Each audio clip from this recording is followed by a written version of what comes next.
What's up, YouTube? This is Too Raw for TV. Alright, so anyone listening to this video, I want you to pay attention to this video because I'm going to ask you an important question at the end of me delivering this news. I'm not going to make this video too long. So I read today that in Kentucky, the legislature, they're going to pass a law. Well, it's a bill now, but it's going to become law. It passed overwhelmingly in the, I think, Kentucky Senate. Let me make sure that, let me read this. Yeah. So it passed overwhelmingly in the Republican-led Senate. It's going to go to the House. I think Republicans have like a 3-1 majority in the House, so it's going to pass because the governor's going to sign it into law. It's going to be a relatively popular law. So Andy Beshear is going to sign this into law. So look at this article. Kentucky Senate passes bill to grant the right to collect child support for unborn children. The Republican-led Kentucky Senate voted overwhelmingly Tuesday to grant the right to collect child support for unborn children, advancing a bill that garnered bipartisan support. The measure will allow a parent to seek child support up to a year after giving birth to retroactively cover pregnancy expenses. The legislation, Senate Bill 110, won Senate passage on a 36-2 vote, with little discussion to advance the House. Republicans have supermajorities in both chambers. Republican State Senator Whitney Westerfield said afterward that the broad support reflects a recognition that pregnancy carries with it an obligation for the other parent to help cover the expenses incurred during those 9 months. Westerfield is a staunch abortion opponent and sponsor of the bill.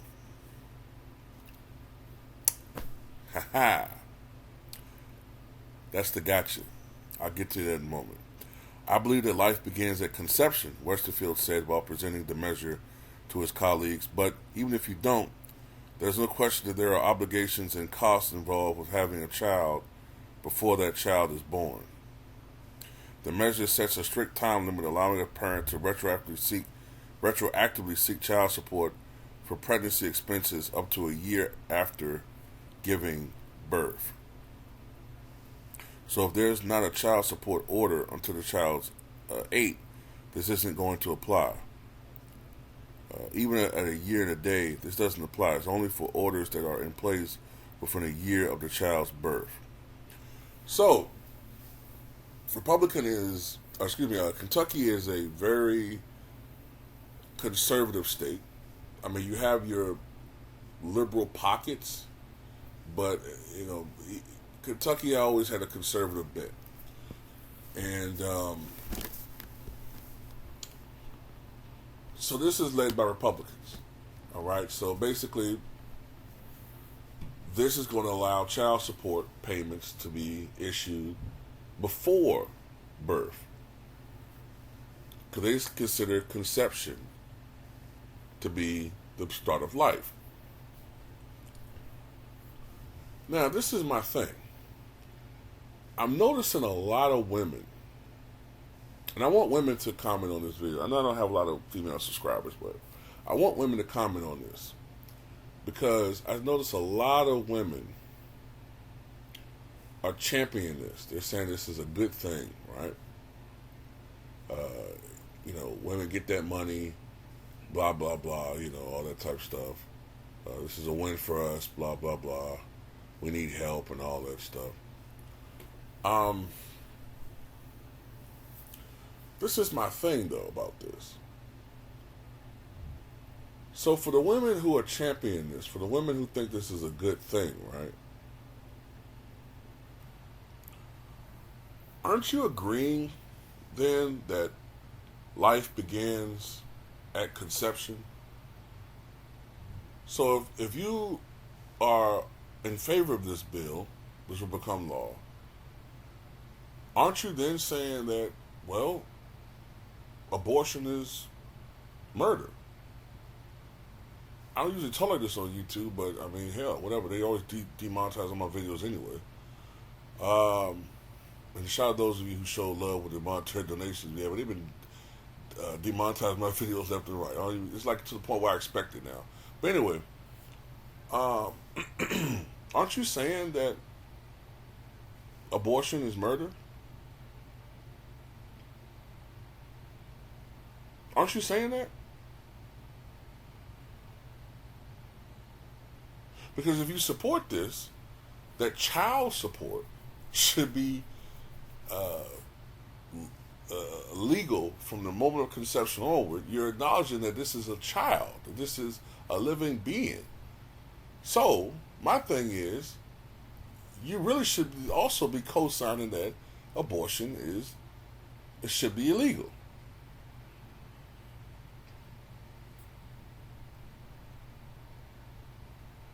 Just putting that out there, you know. Um, as a man, and the way society is going, the way that feminism is destroying the American society, and the American family, I honestly don't see an incentive. It's becoming less and less of an incentive today. I'm not talking about anybody that's married already, when we had common sense. Um, I'm a bachelor. I'm getting older. I've thought about the idea of marriage, but man, I'm gonna have to vet a woman like campaigns vet VP picks and shit. You know what I'm saying? Because I'm sorry, man. Like the way that the legal system's set up when it comes to children and the male parental unit and the female parental unit, we have almost no rights. Um, a woman can say, well, I'm going to keep this child. And a man can say, well, I'm not exactly ready to be a father. Well, you know what everybody's going to say? Well, if you didn't want to be a father, you shouldn't have stuck it in her. Be a man, man up, etc., etc., etc. Meanwhile, 90% of the time, 90 plus percent of the time, if something goes wrong between me and this woman, she's going to get rights. She's going to have all the rights to the kid. If this relationship don't work out, I'm going to lose access to this child. And then there's always that small but remote possibility. You know, the old saying, mama's, what's the saying?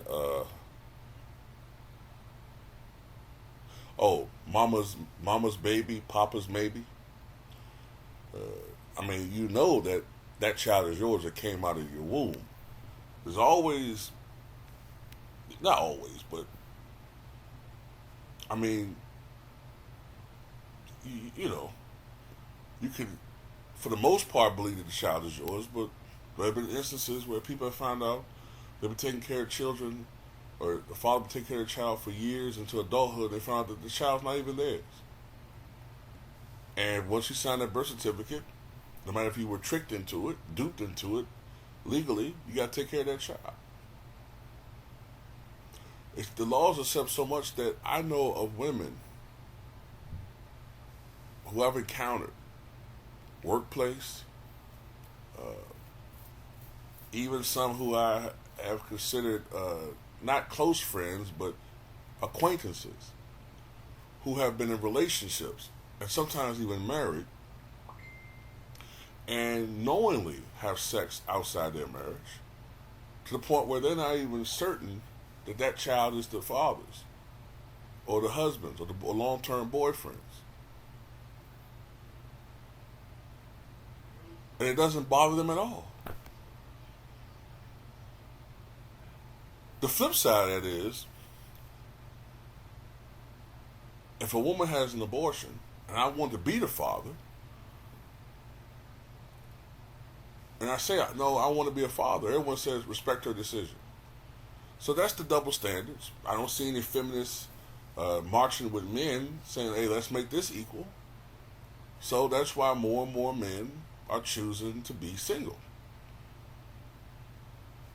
And it's, you know, I blame feminism.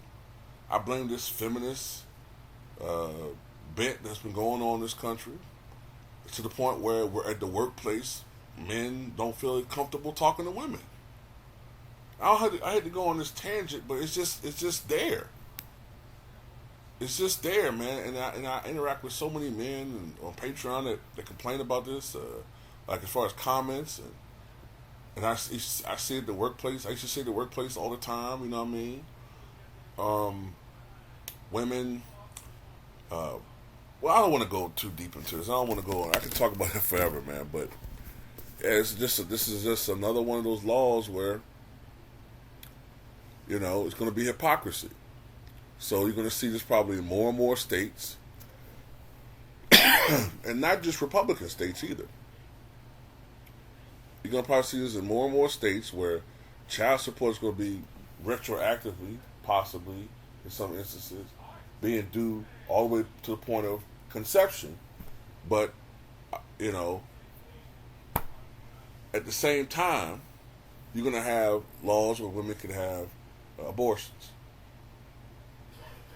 So it doesn't make any sense. If abortion is legal, then how in the world do you have to pay child support in these states where you're going before the child is born?